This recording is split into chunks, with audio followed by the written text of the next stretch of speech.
నమస్కారం.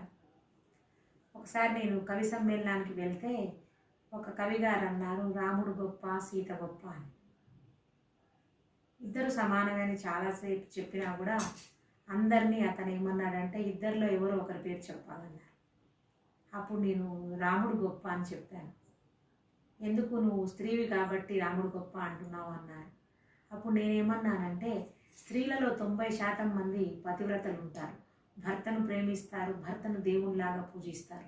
ఒక 10% మంది స్త్రీలు మాత్రం తమ యొక్క నీచ గుణాల వల్ల కానీ, పొట్టబోసుకోవడం కోసం కానీ, పిల్లల్ని రక్షించుకోవడం కోసం కానీ, ఇతర పురుషుల పట్ల కామపు వికారాలు కలిగి కానీ వ్యభిచారం చేస్తారు.